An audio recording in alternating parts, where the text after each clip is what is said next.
Gayatri college Sanchore के online class में आप सभी विद्यार्थियों का स्वागत है।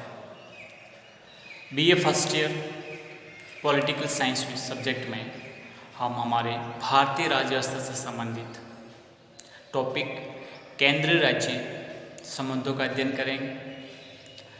आज हम हमारी कक्षा में केंद्र राज्य वित्तीय संबंध फाइनेंशियल रिलेशन के बारे में आज हम अध्ययन करेंगे।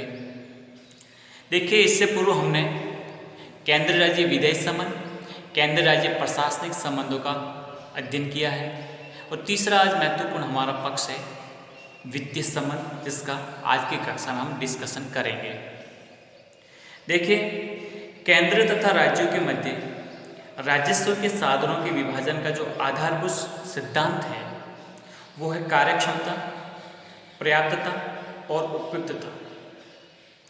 इन तीन उद्देश्यों की एक साथ ही प्राप्ति करना बहुत ही कठिन है। अतः भारतीय संविधान में समझौते की चेष्टा की गई और संविधान द्वारा केंद्र और राज्यों के मध्य वित्तीय संबंधों का जो निरूपण किया गया वो इस प्रकार से किया गया। पहला आपको पॉइंट बताता हूँ, कर निर्धारण, शक्ति का वितरण और करों से प्राप्त आय का विभाजन। देखिए, भारतीय संविधान में वित्तीय प्रावधानों की जो विशेषता है वो प्राय दो प्रकार से है। पहली है कि संघ तथा राज्यों के मध्य कर निर्धारण की शक्ति का पूर्ण रूप से विभाजित किया हुआ है। अर्थात हमारे संघ तथा हमारे राज्य, केंद्र और राज्यों के मध्य जो भी टैक्स है, कर मतलब टैक्स, इनके निर्धारण की जो भी शक्ति है उसका पूरा विभाजन किया हुआ है। दूसरी विशेषता यह है कि इन टैक्स से जो भी प्राप्त आय होती है, जो भी इनकम होती है, उसका पूरा बंटवारा होता है। ये आपको समझना चाहिए। समझ में आ गया? पहला ये मैंने बताया आपको कि केंद्र और राज्यों के मध्य कर निर्धारण से संबंधित पूरी शक्ति का स्पष्ट तौर पर विभाजन किया हुआ है तथा इन करों से जो भी प्राप्त इनकम होती है उसका बंटवारा होता है। किस प्रकार होता है, कौन लगाएगा, कौन उसको कलेक्ट करेगा, किस में डिस्ट्रीब्यूट होगी या उगाएगा, ये सब कुछ एक एक करके हम सब समझते हैं। देखिए, एक बात आपको ये और ध्यान रखना है कि भी वर्तमान सरकार द्वारा जिस प्रकार से हमारे देश में goods and service tax GST लाया गया, तो उसके बाद में हमारे कर निर्धारण की प्रक्रिया में काफ़ी कुछ बदलाव आया है। जो टैक्सेस थे, इनडायरेक्ट टैक्सेस, उनको जीएसटी के कवर में किया गया है तथा जो टैक्स की जो दर है उसकी जो उनको अलग अलग एक प्लस रेट में उनको डिवाइड करके सबका अलग अलग विभाजन कर निर्धारण किया हुआ है, तो वो आपको समझना है। ठीक है, फिर भी जो मैं आपको बता देता हूँ कि हमारी संघ सरकार है वो जिस जीएसटी के दायरे में किन किन टैक्स को लेता है और किस किस प्रकार से हैं, संघ के जो राजस्व के जो स्रोत हैं वो कौन कौन से, जैसे मैं आपको एग्जांपल के तौर पे कुछ बताता हूँ। जैसे आपने देखा होगा कॉर्पोरेट टैक्स है, सीमा शुल्क है, निर्यात शुल्क है, प्रॉपर्टी पे जो टैक्स लगता है, विदेशी ऋण है, आरबीआई है, शेयर मार्केट है। तो इन सब का जो भी राजस्व होता है, रेवेन्यू प्राप्त होता है, वो हमारी सेंट्रल गवर्नमेंट लेती है तथा जो स्टेट हैं इनका जो रेवेन्यू है तो उसमें आप देखेंगे प्रति व्यक्ति कर है, एग्रीकल्चर लैंड पर जो टैक्सेस हैं, प्रॉपर्टी टैक्स हैं, लैंड पर जो टैक्स लगता है, पशु और नौकाओं पर जो कर लगता है, बिजली उपभोग पर जो कर लगता है, ठीक है, जो भी ट्रांसपोर्टेशन है इन पर जो टैक्सेस लगता है, ये सब किसके हैं? स्टेट के। तो आप समझ सकते हैं कि इन दोनों केंद्र के, सेंटर के और स्टेट के सबके अलग अलग टैक्सेस हैं। अब मैं आपको यहाँ पे स्पष्ट बता देता हूँ कि हमारे यहाँ पे जो संघ की और केंद्र की, मतलब हमारे केंद्र और राज्यों की जो भी टैक्सेस की जो प्रोसीजर हैं वो ये इस प्रकार से है कि कोई टैक्सेस ऐसे हैं जो हमारी सेंट्रल गवर्नमेंट लगाती है और वही उनको कलेक्ट करती है और वही उनका उपभोग करती है। लेकिन कुछ ऐसे टैक्स होते हैं जो सेंटर द्वारा लगाया जाता है लेकिन कलेक्ट स्टेट करता है और फिर उस जो भी जो रेवेन्यू प्राप्त होता है उसका स्टेट और सेंटर दोनों में डिवाइड हो जाता है। तो ऐसे या कौन कौन से क्या है मैं आपको बताता हूँ। देखो, केंद्र द्वारा आरोपित मतलब लगाने वाला कौन है? केंद्र है। कलेक्ट करने वाला कौन है? केंद्र है। और उसका उपभोग यानी विनियोजित करने वाला कौन है? केंद्र है। ऐसे कौन कौन से हैं? अब देखेंगे, बिल विनिमय है, प्रोमिसरी नोटों हैं, हुंडियाँ हैं, चेक है, मुद्रांक शुल्क है, मेडिसिन है, या मादक द्रव्य जो भी हैं, या फिर जो शौक श्रृंगार की जो चीज़ों पर जो टैक्स लगता है, ये सभी किसके अंडर में आते हैं? सेंटर में। तो इन टैक्स को लगाना, कलेक्ट करना और उसका कंज्यूम करना पूरा कौन करेगा? सेंट्रल गवर्नमेंट करेगी। लेकिन कुछ ऐसे हैं जो संघ द्वारा लगाए जाते हैं, संग्रहित किए जाते हैं, संघ ही करेगा, लेकिन फिर राज्यों को सौंप दिए जाते हैं। जैसे आप एग्रीकल्चर लैंड, भूमि के अतिरिक्त जो भी है, या फिर संपत्ति के उत्तराधिकार पर जो टैक्सेस हैं, प्रॉपर्टी टैक्स है, रेल, समुद्र, वायु द्वारा ले जाने वाले माल या यात्रियों पर जो सीमांत कर है, या वस्तु का भाड़ा कर है, शेयर मार्केट या छठा बाजार से जो भी आदान प्रदान पर मुद्रांक शुल्क पर जो एडिशनल टैक्सेस लगता है वो है, समाचार पत्रों के या उसमें जो प्रकाशित विज्ञापन है उन पर जो भी कर लगता है वो है। ये सब जो टैक्सेस होते हैं ये लगातार संघ है, कलेक्ट भी वो संघ करता है, लेकिन राज्यों को सौंप दिए जाते हैं। लेकिन कुछ कर संघ द्वारा आरोपित तो संग्रहित किए जाते हैं, किंतु उनका विभाजन संघ और राज्य दोनों के मध्य होता है। मतलब सेंट्रल गवर्नमेंट लगाएगी, सेंट्रल गवर्नमेंट कलेक्ट करेगी, लेकिन उनका डिस्ट्रीब्यूशन सेंटर और स्टेट दोनों में हो जाएगा। वो कौन कौन से कर हैं? आप देखेंगे सबसे बड़ा इनकम टैक्स, आय कर का जो विभाजन होता है वो अपने जो भी संघीय भूभागों के लिए निर्धारित निधि और संघीय खर्च को काट कर शेष राशि जो भी है उसका विभाजन कर दिया जाता है। तो इस प्रकार से तो ये पूरा सिस्टम है। हाँ, ये जरूर है कि जीएसटी के बाद में कुछ प्रोसीजर बदला है, कुछ हमारे इसमें से अनुबंध हटाकर नवीनतम आर्टिकल का समावेश करके उसमें काफ़ी कुछ बदलाव किया है। ठीक है, तो ये हम समझ सकते हैं कि टैक्स के संबंध में पूरी शक्तियों का विभाजन किया गया है और सबका उल्लेख है, कौन उसको कलेक्ट करेगा, कौन उसको कंज्यूम करेगा, कौन उसमें उसको लगाने वाला है, सब कुछ पूरा प्रोसेस इसमें उल्लेख किया गया है। अगला है सहायता अनुदान व अन्य सार्वजनिक उद्देश्यों के लिए दिया जाने वाला अनुदान। अब देखो, राज्यों को जो सहायता प्राप्त होती है यहाँ पर अन्य कुछ सार्वजनिक उद्देश्य के लिए, यानी अपने जनता के कल्याण करने के लिए या पब्लिक वेलफेयर के लिए जो भी कुछ अनुदान मिलता है वो किस प्रकार के, आप समझिए। देखो, संविधान के अंतर्गत केंद्र और राज्यों के मध्य 4 तरह के सहायक अनुदान प्रदान करने की व्यवस्था की गई है। 4 कौन कौन से हैं? देखो, फर्स्ट ये है कि पर्सन को उससे बनी वस्तुओं के निर्यात से जो भी शुल्क प्राप्त होता है उसमें से कुछ भाग अनुदान के रूप में जूट पैदा करने वाले राज्य जैसे बिहार, पश्चिम बंगाल, असम और उड़ीसा को दे दिया जाता है।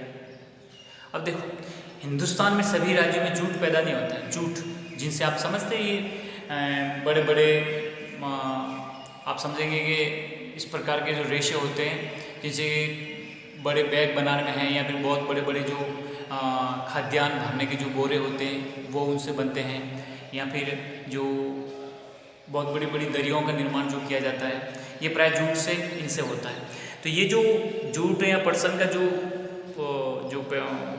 उत्पादन होता है वो बिहार, वेस्ट बंगाल, आसाम और उड़ीसा के राज्यों में होता है। तो इसमें ये उल्लेख किया गया है कि पटसन व उससे बनी जो भी वस्तु हैं इनके निर्यात से जो भी शुल्क प्राप्त होता है, ठीक है, तो जो शुल्क प्राप्त होता है उसमें से कुछ भाग अनुदान के रूप में ये जो जूट पैदा करने वाले राज्य हैं बिहार, पश्चिम बंगाल, असम, उड़ीसा, इनको दे दिया जाता है। ठीक है, ताकि इनको ये ना हो कि हमारे से आय प्राप्त होती है और विभाजन पूरे राज्य, पूरे देश में अलग अलग राज्यों में होता है जिनका कोई इससे लेना देना नहीं, ऐसा भी नहीं हो, ताकि वो परंपरागत है वो भी थोड़ा मजबूत हो जाए। ठीक है, तो पहला ये चीज़ है।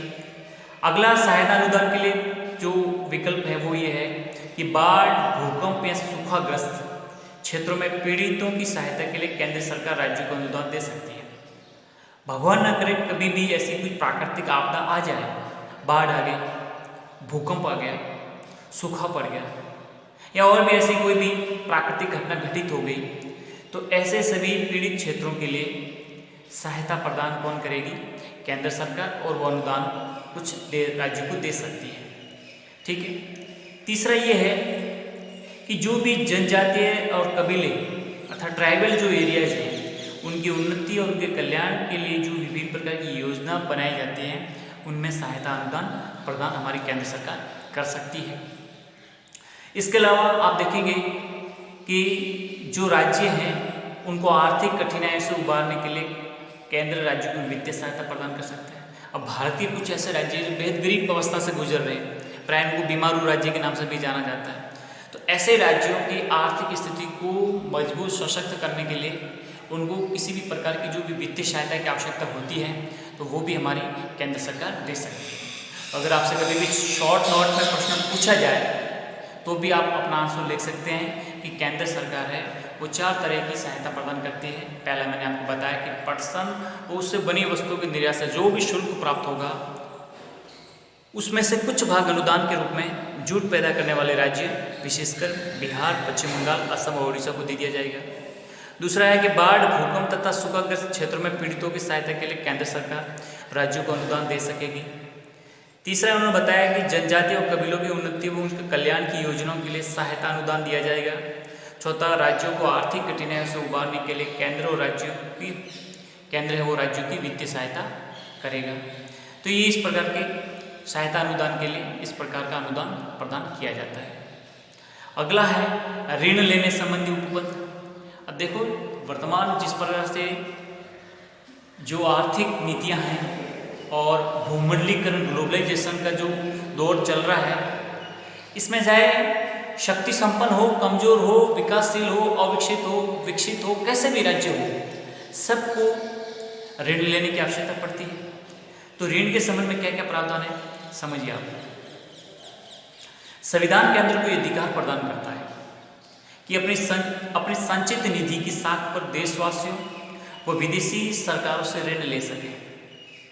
ये संविधान में लिखा हुआ प्रावधान किया गया है कि अपनी जो भी संचित निधि है, संचित निधि की साख, ध्यान रखना, संचित निधि की साख पर या तो अपने देशवासियों से भी ऋण ले सकती है और विदेशी सरकारों से भी ऋण ले सकती है। अब ऋण लेने का अधिकार राज्य को भी प्राप्त है, परंतु ध्यान रखना वो देश में तो ले सकते हैं परंतु विदेशों से उधार नहीं ले सकते। और यदि किसी राज्य सरकार को संघ सरकार का कोई कर्ज बाकी है, यानी सेंट्रल गवर्नमेंट का कोई कर्ज राज्य सरकार पर बाकी है, तो राज्य सरकार अन्य कर्ज संघ सरकार की अनुमति के बिना नहीं ले सकती। बात आई समझ में? सबसे पहले मैंने क्या बताया, एक तो संचित निधि की साख पर अपने देशवासियों से और विदेशी सरकारों से ऋण ले सकती है केंद्र सरकार। बात समझ गए आप? दूसरा उन्होंने बताया कि राज्य सरकारें हैं वो भी ऋण ले सकती हैं, लेकिन ध्यान रखना वो देश के आंतरिक हिस्से से मतलब अपने देश के अंदरूनी भागों से ले सकती हैं, लेकिन विदेशी सरकारों से वो ऋण प्राप्त नहीं कर सकती। और दूसरा ये भी देखना है कि यदि किसी राज्य सरकार पर संघ सरकार का कोई कर्ज बाकी है, उसको नहीं लौटा पा रहे हैं, तो नया कर्ज लेने के लिए उसको केंद्र सरकार से अनुमति लेनी होगी। इस प्रकार कर्ज देते समय संघ सरकार किसी भी प्रकार की शर्त भी लगा सकती है। कई ऐसे राज्य होते हैं जो अपना इतना कर्ज बढ़ा चुके हैं कि उस कर्ज पर जो भी ब्याज राशि है उसका भुगतान करने के लिए भी कर्ज लेते हैं। सोचो उस राज्य की क्या आर्थिक स्थिति होगी। तो इसलिए ये कहते हैं कि इस प्रकार का पूरी तरह से डूबे हुए राज्य को कोई भी आर्थिक सहायता प्रदान करनी है तो बिना केंद्र की अनुमति के न तो ले सकता है, और लेगा तो भी केंद्र अपनी कंडीशन लगा के, शर्त लगा कर ही प्रदान करेगा। ये है ऋण लेने संबंधी उपबंध।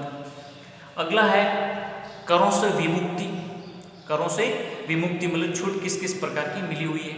देखो, राज्यों द्वारा संघ की संपत्ति पर कोई कर तब तक नहीं लगाया जाता जब तक संसद विधि द्वारा कोई प्रावधान न कर दे। ध्यान रखना, हमारे भारतवर्ष के जो भी राज्य हैं, कोई भी राज्य हमारी संघ की संपत्ति, मान लो केंद्र सरकार की संपत्ति पर कोई टैक्स नहीं लगा सकती जब तक कि संसद हमारे ऐसा विधि द्वारा या कानून द्वारा कोई प्रावधान न कर दे। कोई भी अगर कानून न बना हुआ है तो कोई टैक्स नहीं लगा सकता है, लेकिन कानून बना लिया है तो टैक्स जरूर लगा सकते हैं। अब भारत सरकार या रेलवे द्वारा प्रयोग में लाई जाने वाली बिजली पर संसद की अनुमति के अभाव में राज्य किसी प्रकार का शुल्क नहीं लगा सकते।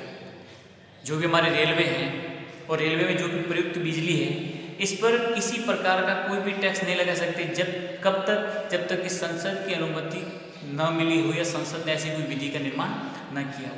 इसी प्रकार संघ सरकार भी राज्य की संपत्ति पर या आय पर कोई टैक्स नहीं लगा सकती, ये भी आपको ध्यान रखना है।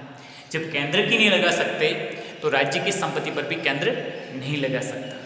यह है एक प्रकार से करों की विमुक्ति केंद्र और राज्य दोनों की। अगला है भारत के नियंत्रक महालेखा परीक्षक द्वारा नियंत्रण। देखिए हमारे जो CAG हैं, कंट्रोल ऑडिटर ऑफ जनरल, जिनको कहा जाता है नियंत्रक महालेखा परीक्षक, भारत के नियंत्रक महालेखा परीक्षक है। इनकी नियुक्ति केंद्रीय मंत्रिमंडल के परामर्श से राष्ट्रपति करते हैं और ये संवैधानिक पद है। ये क्या करते हैं कि ये भारत सरकार और राज्य सरकार के हिसाबों का पूरा लेखा जोखा रखने और निष्पक्ष रूप से उन लेखों की जांच करने का काम करते हैं। जो भी लेखे हैं राज्य सरकारों के और केंद्र सरकार के, इन सभी लेखों की जांच करने का काम कौन करेंगे? नियंत्रक महालेखा परीक्षक करते हैं और निष्पक्ष रूप से जांच करते हैं।